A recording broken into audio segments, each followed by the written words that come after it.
Então, o nosso estudo de hoje é como vencer desafios. E a pergunta para cada um de vocês é que cada um, então, é uma provocação, que cada um, então, pense nas 3 pessoas que mais ama na vida. Pessoas que estão vivas, não que já foram. Pessoas que vocês amam todo dia. Essa é a que eu mais amo, depois essa, depois essa. Não precisa dizer o nome, é só para pensar. Ok? Muito bem. E agora a colocação que eu faço, então. Quem de vocês pensou a pessoa que mais ama em si? O tema do estudo qual é? Como vencer desafios. O primeiro desafio que a gente precisa para vencer os outros desafios na vida, seja problemas de relacionamento, seja um medo, seja angústias, seja ansiedade, a primeira coisa que eu preciso é deixar de me vitimizar. Eu preciso pensar o seguinte: eu sou amado por Deus. Ele me fez. O salmista diz: eu ainda estava no ventre da minha mãe, tu me teceste, tu fizeste uma obra de arte. Ah, mas eu tenho nariz grande, eu estou careca, eu sou muito cabeludo. Para Deus, você é uma pessoa muito importante. Por quê? Porque você é um filho dele. E ele te fez com amor. E ele mandou Jesus para morrer pelos teus pecados. Sofrer e morrer pelos teus pecados. Então não importa o que os outros pensam, não importa se os outros estão aplaudindo, estão dando joinha ou não estão nem aí para ti. O que importa, em primeiro lugar, é o que Deus pensa, e Ele te ama. E Ele não quer te perder. E Ele quer te ver no céu. Então se valorize, amando assim. Amando a Deus em primeiro lugar, que te fez, que cuida de você, que dá tudo que você tem, marido, esposa, filhos, amigos, trabalho, condição de viver, tempo bom, tempo ruim, tudo que tu tem é presente de Deus. E então, ame-se a si mesmo, diz: Senhor, muito obrigado, que eu possa gostar dessa pessoa que tu fez, com todos os defeitos, com todos os problemas, com todas as dificuldades, que eu possa me amar, porque Jesus disse: ame aos outros como você ama. Como é que eu vou amar alguém na vida? Seja meu marido, seja minha esposa, seja meu irmão, seja meu amigo, seja meu vizinho, seja meu patrão, seja meu empregado, seja um colega. Como é que eu vou amar alguém se eu não amo a mim? Se eu não me amar, se eu não gostar de mim, se eu não quiser cuidar de mim, eu não vou amar ninguém. Eu vou ser uma pessoa totalmente frustrada, eu vou ser uma pessoa totalmente inconveniente, uma pessoa chata de se lidar, uma pessoa com quem as outras pessoas não querem ficar, porque eu não amo a mim mesmo. Se eu não amo a mim mesmo, eu só vou ver coisa ruim, coisa negativa nos outros. E esse é o grande problema de muita gente, a vitimização. Eu quero que os outros me amem, mas eu não amo ninguém.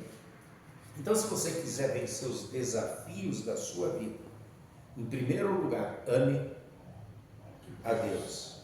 Em segundo lugar, ame a si mesmo, como alguém amado por Deus. E a partir daí, você então, cheio de amor, vai poder amar as outras pessoas.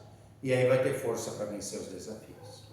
E então, vamos ouvir as passagens que tratam sobre isso. Vamos ouvir, se alguém quiser ir marcando, eu deixo para cada um.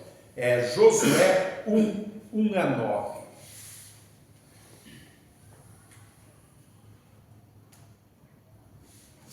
Sempre leio bem alto para a gravação, para as pessoas que vão ouvir a gravação depois ouvirem a passagem. Josué 1:1-9.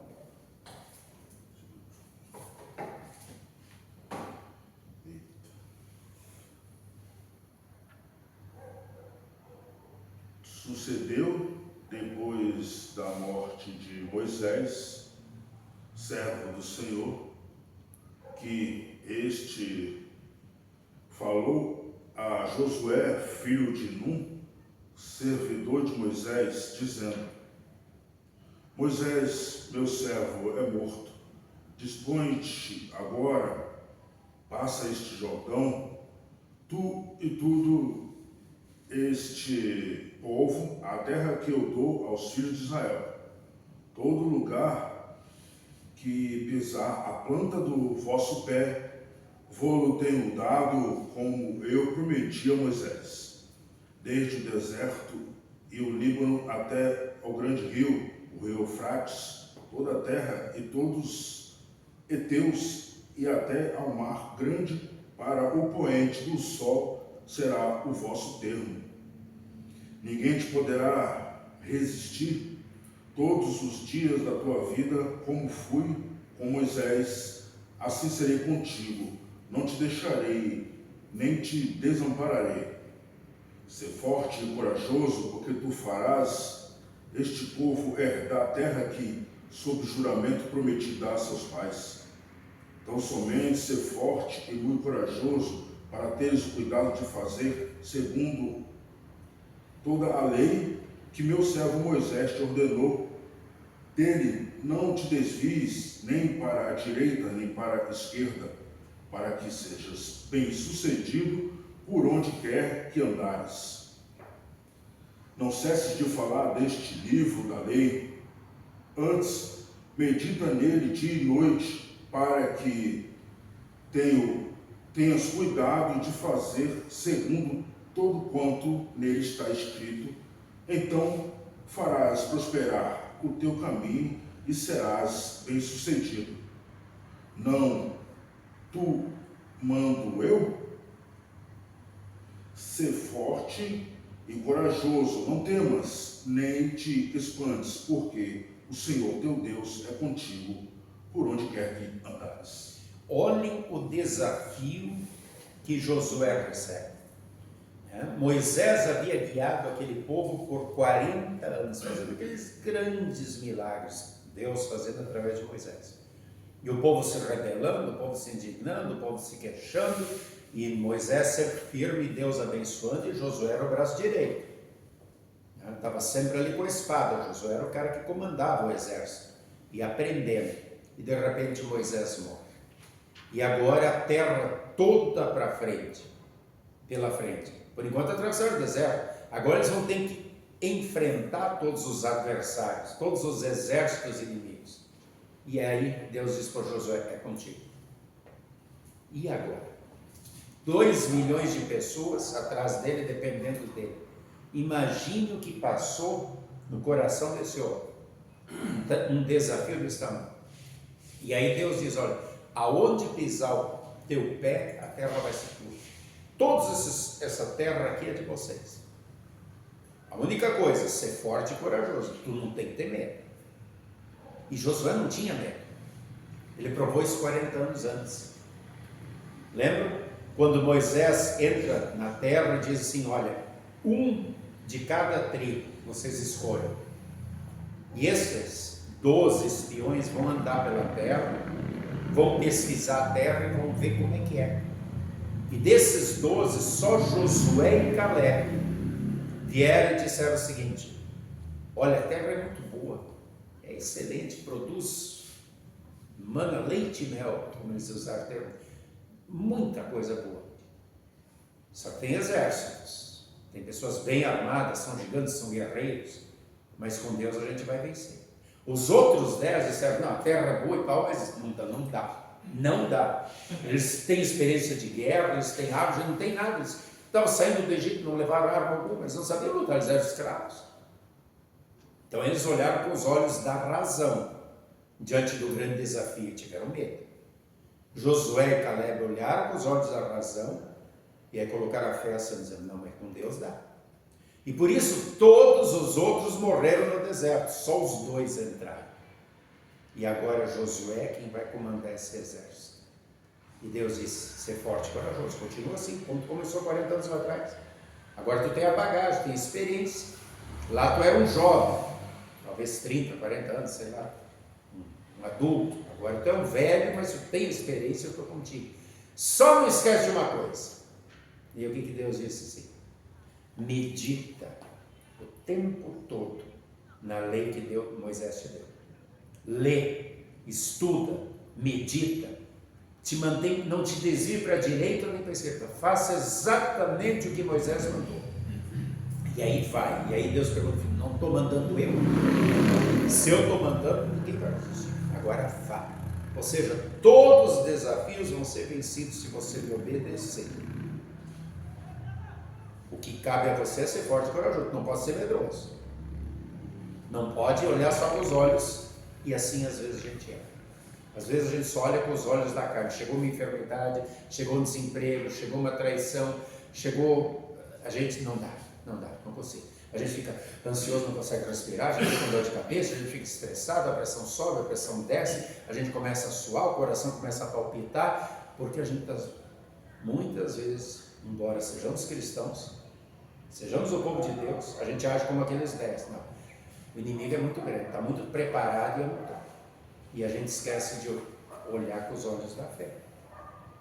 E se a gente acreditar que Deus está conosco, e Ele nos ama, tanto que mandou Jesus para morrer por nós, e nós o amamos, e aí nós nos amamos, porque Deus nos ama, eu sou filho de Deus, a gente tem condição de derrubar qualquer inimigo, vencer qualquer desafio, segurando firme em Deus e seguindo a receita que Deus deu, a palavra dele. E aí a gente tem que se perguntar, como é que está esse nosso alimento diário?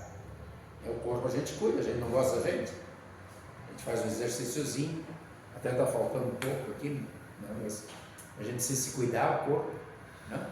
A gente cuida, mas e o espírito e a alma? Se a gente cuidar só do corpo, quando vier o inimigo, a gente só vai olhar com os olhos da carne e vai fraquejar. A gente só vai até onde o corpo aguenta. Agora, se a gente cuidar da alma e do espírito e alimentar com a palavra de Deus, como Deus deu a receita para Josué, medita nessa palavra.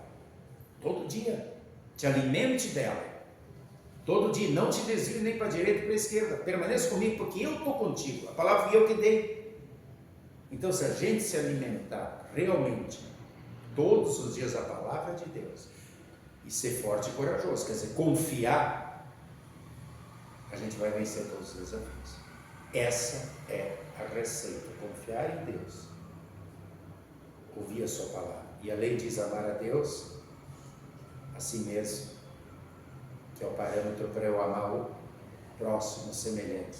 E se existe esse amor na minha vida, eu sou um vencedor, porque o amor tudo suporta, tudo espera, tudo crê. Como é que é o hino do amor de Paulo lá em 1 Coríntios 13? Né? Ele passa por cima de todas as coisas, ele é paciente, ele é benigno, ele é tolerante. Amor.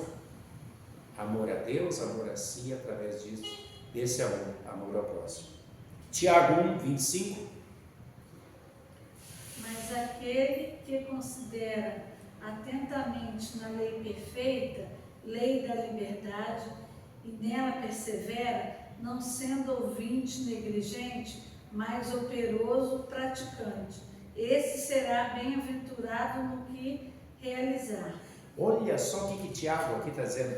Ele diz, não seja um ouvinte negligente, escutou a palavra, mas não, seja um operoso praticante, pratique a palavra, pratique aquilo que tu viu, que tu aprendeu de Deus, né? E aí você vai ser o quê? Bem-aventurado. As coisas vão dar certo, porque Deus vai estar contigo. Então faça isso. E agora nós estamos falando de Tiago, que viveu 1500 anos depois de Josué, ou seja, a receita não mudou. Por quê? Porque Deus não mudou. 2 Timóteo 3, 16 e 17.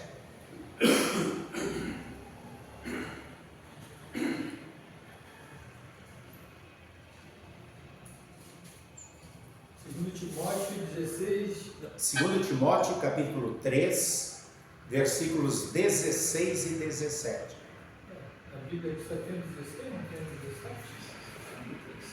Dá uma olhada. 2 Timóteo 3, 16. Então leu 16. 3 já tem 16. Então lê, por gentileza. Aí já pula para o 4. Tá, eu devo ter anotado errado aqui. Toda a Escritura é inspirada por Deus e útil para o ensino, para a repreensão, para a correção, para a educação na justiça, a fim de que o homem de Deus seja perfeito e perfeitamente habilitado para toda boa obra. Toda a Escritura, ela corrige, ela repreende, ela ensina. Corrige, por aqui, não por aí. Repreende, tu está fazendo errado, muda enquanto tu está vivo, está no caminho ainda. E ensina, vai por aqui. E aí para quê? Para que o ser humano seja, o Filho de Deus seja habilitado a fazer boas obras diante de Deus, fazer aquilo que agrada a Deus. Toda a Escritura. A gente tem mania de escolher. Eu gosto desse texto, eu gosto só. Quando chega ali em Números, a gente já pula aquele livro. Esse é filho desse, filho daquele, esse não tem o pai. Não é assim? Mas o que né? De toda a Escritura. Né? Toda a Escritura. A gente não gosta de ouvir essa genealogia, mas tem pessoas que amam isso, sabia?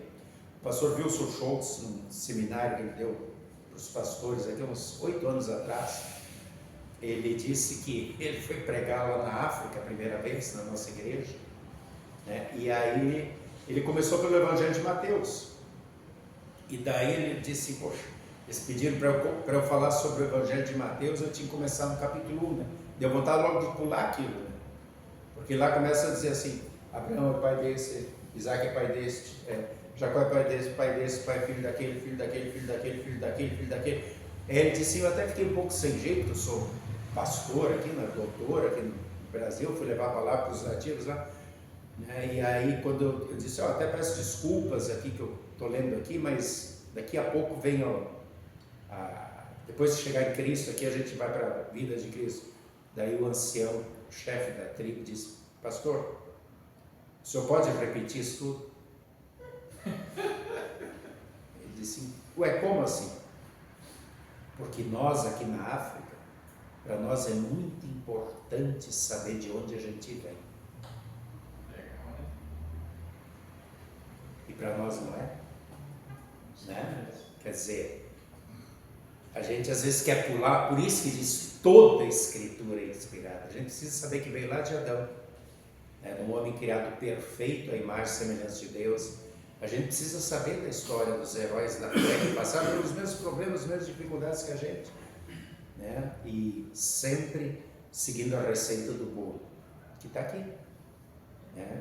Não ser um negligente, isso aqui não me interessa, não.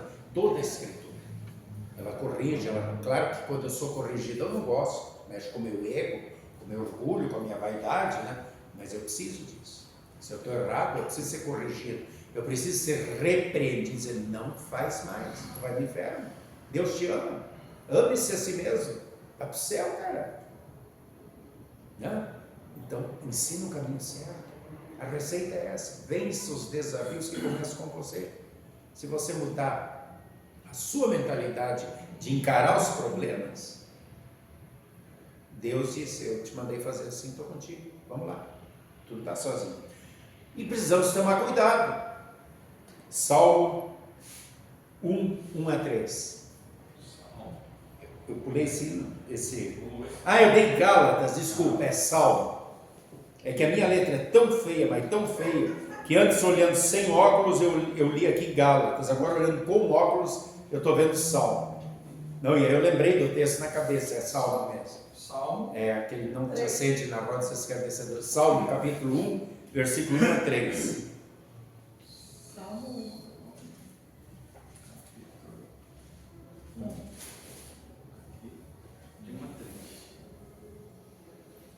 Bem-aventurado o homem que não anda no conselho dos ímpios, não se detém no caminho dos pecadores, nem se assenta na roda dos escarnecedores.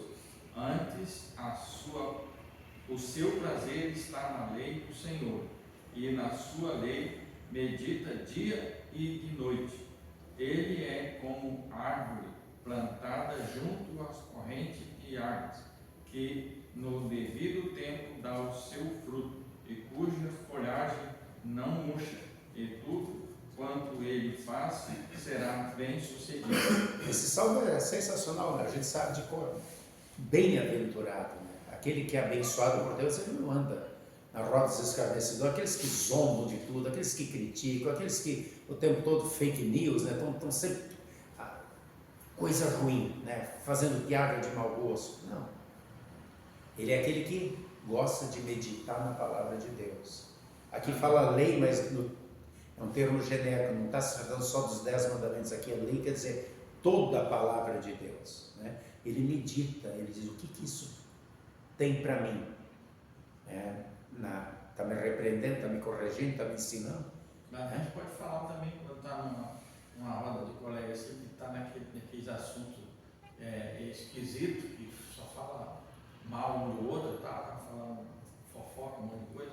Aí a gente também tem que ter coragem de falar que está errado, né?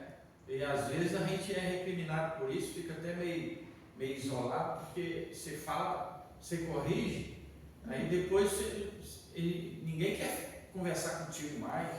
O melhor sempre é a gente falar em particular, né? As pessoas estão falando, escutar as opiniões e depois dizer, pô, tu pensa isso mesmo? Tu não acha que é por aqui? Por quê? Quando existe um grupo de 5 ou 6 e você colocar só, olha, não é isso, não é aquilo, é aquela coisa de jogar pérola aos porcos, né? Eles vão rir, vão zombar e não vão nem tá aí. Agora, se você escutar a opinião de cada um e depois conversar com cada um, você não se calou, mas você atacou na ferida de cada um, aí é mais produtivo. Não estou dizendo que não é para fazer, só estou dizendo que a maioria das vezes não dá resultado nenhum, né? Eu passei por isso várias vezes lá na rádio, né? Quando eu chegava, mudava o assunto, sabia? Quando eu chegava, dava um silêncio, mudava o assunto, e aí às vezes no intervalo falavam disso aqui, daí eu não manifestava, ficava quieto. Aí quando perguntava minha opinião, eu disse, bom, eu acho que aquilo que tu falou não é bem assim, porque eu penso diferente, colocava a minha opinião, né? Mas só o tu estar presente já muda o assunto, né? Agora, quando é uma roda de esclarecedores, quando estão ali só para falar besteira, não vai adiantar. É por isso que Deus diz, evita. No Salmo ele diz, evita estar nesse contato. Entra mais aquela coisa, diz-me com quem andas, eu te direi. Tu não é desse grupo. Dá o testemunho, fala pessoalmente com cada um, mas não anda, não te deixe contaminar, porque o diabo é um leão, que está procurando um ponto fraco, na hora que acertar, de repente, ele te dá uma mordida. Então, nesse sentido. Essa palavra escarnecedor entra também naquela pessoa que não acredita em Deus e não tem temor a Deus. Mas nesse salmo está falando disso. Aquele que escarnece da fé, aquele que goza, aquele que zomba da fé, aquele que ridicularia, aquilo que a gente vê no carnaval, o diabo arrastando Jesus, metendo o tridente, esse é o escarnecedor, aquele que está zombando da fé. Então esse é o escarnecedor, aquele que faz escárnio, como se, o que é o escárnio? É como se você cuspisse em alguém, ele está cuspindo em Deus, ele está vomitando em cima daquilo que é o mais sagrado, que é a palavra do amor de Deus. Então, com essas pessoas, a gente dá o testemunho, mas a gente não discute, a gente não bate, a gente não briga, porque não vai levar lugar algum. Mas as pessoas assim, tem uma mentalidade, por exemplo, você passou na frente de uma barraca, aí alguém te falou boa noite, boa tarde, bom dia, você falar e responder, isso aconteceu comigo. A pessoa falou, mas como é que você fala com essas pessoas? Eu falei, como assim? Eu não sou ser humano que nem eu, também não tem problema. Não, mas aí é outra coisa. Mas eles acham que essas pessoas são escarnecedoras. Eu falei, mas você já perguntou para ela se ela tem temor a Deus ou se não tem? O simples fato dela acertar e tomar sua cerveja, isso não diz o que está no coração dela. Não, isso é outra coisa. Isso não é disso que está tratando aqui. Tanto que Jesus sentava com prostitutas, quando as prostitutas vinham, eles recebiam, com o publicano, eles recebiam. Os fariseus que pensavam, dizendo assim, como é que ele está com esses, vamos colocar o termo que tu está beijando, como é que ele está andando com esses escarnecedores? O que ele dizia? É o doente que precisa do médico, eles estão doentes, eu estou levando a cura para eles, então é outra coisa, eu estou indo em direção a quem precisa da salvação, eu não estou me juntando ali para zombar, para rir, para fazer a mesma coisa que eles estão, e é disso que trata o salmo, eu estar ali presente, curtindo, uma vez só não tem problema, isso aqui não me atinge. Uma vez um jovem pensava, isso não tem problema nenhum ir numa roda de macumba e tal, assim, porque eu confio muito na minha fé. Eu disse, olha, muito cuidado, se tem um cachorro amarrado com uma corrente, eu sigo aquela corrente, está dizendo para eu não chegar perto, se eu vou lá ele vai me morder. Então toma muito cuidado, está brincando com coisa séria, com o diabo não se zomba. Lá em Judas está escrito isso, do diabo não se zomba. E tem muita gente que, eu posso fazer o que eu quiser depois, não, às vezes não tem depois. Então é disso que trata o Salmo aqui. Então a gente tem que ter cuidado. A gente não é Paulo diz, ou eu sou da luz ou das trevas. Que comunhão pode haver entre luz e trevas? Nenhuma. Agora eu vou deixar minha luz brilhar para atingir, evidentemente, mas eu não vou estar ali no meio, para ser ofuscado, para ser apagado e pisoteado. Deus, então, e o que Deus disse ali para Josué? Eu te mandei. Então ele chama, manda e ele capacita. Porque ele disse, segue, não para a direita nem para a esquerda, segue o que Moisés te deixou. Então ele nos capacita através da palavra. E ele nos chama para irmos enfrentar as dificuldades do mundo. Marcos 10, 43 a 45.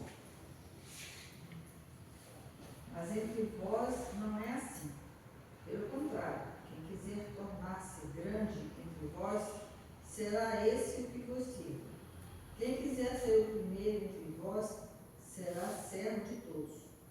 Pois o próprio Filho do Homem não veio para ser servido, mas para servir e dar a sua vida em resgate por muitos.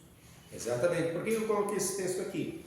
Porque eu comecei falando de vitimização. Eu sou coitadinho. Eu não presto. Eu não me amo. Esse é um lado. E o outro é esse aqui. Que Jesus está dizendo, cuidado com o orgulho. Cuidado com a soberba. Cuidado com a arrogância. Cuidado com, eu sei tudo, eu sou melhor que todo mundo. Ele disse, cuidado. O próprio Jesus, que é Filho de Deus, ele veio para servir. Ele serviu por amor. Então, é isso que a Bíblia ensina. Que a gente tenha essa sabedoria. Deus nos ama, Deus cuida de nós, Deus confia em nós para levarmos o seu Evangelho, mas que a gente sempre procure aprender mais. Porque para vencer os desafios, Deus tem que estar na frente. Senão não dá. E aí a gente precisa desse alimento diário da palavra. Tem muita gente que acha, que nem eu falei do jovem, eu estou bem tranquilo com a minha fé. Não. Tu tem que sempre de novo te alimentar. Eu também preciso sempre de novo alimentar, tanto o corpo como o espírito. Pão da vida e água da vida. A gente só vai estar preparado quando chegar no céu, porque lá não tem mais impureza. Aqui a gente nunca está. A gente sempre está crescendo. Vigiar em oração.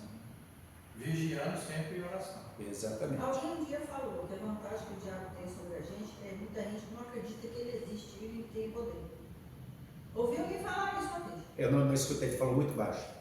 Mais alto. Alguém um dia falou que a vantagem que o diabo tem em relação a gente, que muita gente não acredita que ele existe e que tem poder. Sim, essa é a maior arma dele. Ele botar esse diabo com tridente, com chifrinho, com rabinho, porque esse ninguém nunca vai ver.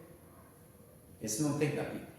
Quando o diabo chega para tentar Jesus lá no deserto, como é que ele chega? Como um bom amigo. Poxa, tu não é filho de Deus? Como é que ele acabou de falar lá no batismo, como é que ele deixa tu passar fome? Ele chega como um amigo, como conselheiro, como alguém que quer te ajudar. O que Paulo diz? Ele se disfarça em anjo da luz. Ele aparenta ser o que não é. Cuidado. Então esse diabo aí não existe. Então o diabo, ele faz exatamente isso. Ele faz a sua caricatura parecer ridícula, para quê? Para que você ache essa historinha, essa cipererê, boitatá, não existe, existe é muito perigoso. Provérbios 3, 5 e 6. Confia no Senhor de todo o teu coração e não te estribes no teu próprio entendimento.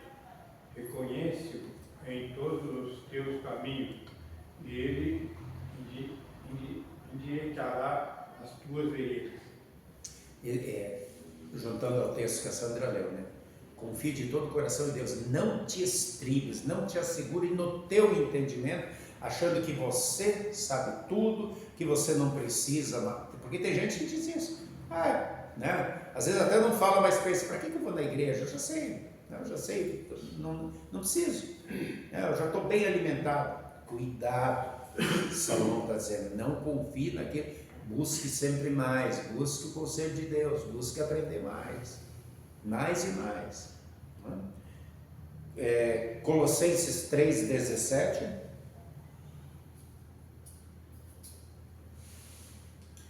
E tudo o que fizerdes, seja em palavra, seja em ação, fazei-o em nome do Senhor Jesus, dando por ele graças a Deus Pai. Tudo que fizeres, tá? Sempre, você é um cristão, não esqueça disso, não esqueça a tua identidade. Então só vá onde Jesus vai contigo, né? E aí haja com amor, porque ele sempre amou. Haja com amor a Deus, assim como você ama, você ame aos outros também, né? E é dessa maneira que a gente vivencia o Evangelho, que a gente fala do Evangelho, aprendendo primeiro, seguindo o que aprendeu, não se desviando nem para a direita nem para a esquerda, e confiando que Deus diz: eu te mandei, eu estou contigo, que Ele está conosco, e a gente supera qualquer desafio. Vai passar por dificuldades muitas, talvez até mais do que os outros, mas sabendo que a gente vai passar por elas, porque Deus está conosco. Mateus 28:20, a grande missão que Jesus então dá a mim, a ti, a cada um de nós, pecadores, falhos, né? Mas que quando estão bem alimentados, Mateus 28:20, e bem alimentados e firmados na palavra de Deus, é possível. Ensinando-os a guardar todas as coisas que eu vos tenho ordenado. E eis que estou convosco todos os dias até a consumação dos séculos. Nós temos a ordem de Cristo, né? Ide por todo mundo, ensinando as outras pessoas a guardar o que eu ensinei para vocês, aquilo que eu ordenei para vocês, aquilo que vocês leem na Bíblia. Repassem isso. E aí a garantia, que é a garantia que a gente precisa, aquela que Deus deu para Josué: eu não te mandei? Eu não estou contigo? E aqui Jesus diz o quê? Eis que eu estou com vocês todos os dias, até o último momento eu não vou abandonar. E a gente comemorou semana passada a Ascensão, foi exatamente para isso. Jesus, quando estava aqui, ele estava restrito àquele local, a igreja estava ali onde Jesus estava. Agora que Jesus subiu ao céu e assumiu a sua majestade divina, ele não é mais o servo submisso sofredor, ele é o Deus vitorioso, ele está em toda parte, ele está em todo lugar, onde a sua palavra está sendo proclamada, ensinada, apreendida, vivenciada, ali ele está. Essa é a garantia que a gente não está sozinho. Portanto, sejam quais forem os desafios que vierem, sejam sociais, sejam espirituais, sejam familiares, sejam físicos, com Deus, fazendo o que ele ensinou, nesses textos todos, a gente vai vencer. Por quê? Porque ele nos amou, ele nos enche de amor para amarmos a nós mesmos e amarmos as outras pessoas. E assim, passo a passo, cada dia é um dia, cada um com suas dificuldades, com seus problemas, com seus desafios. Ainda bem que eu não tenho o desafio de levar 2 milhões de pessoas adiante, é só umas 120, e já é difícil, está bravo. Mas Josué conseguiu que todos nós tenhamos aí a nossa trajetória de vida firmada nessa garantia. Deus mandou, Deus deu a receita para vencer qualquer desafio. Alguém quer fazer uma pergunta, alguma colocação? Não? Eu queria falar sobre esse conectando gerações. Pode se ligar aqui já, Fábio.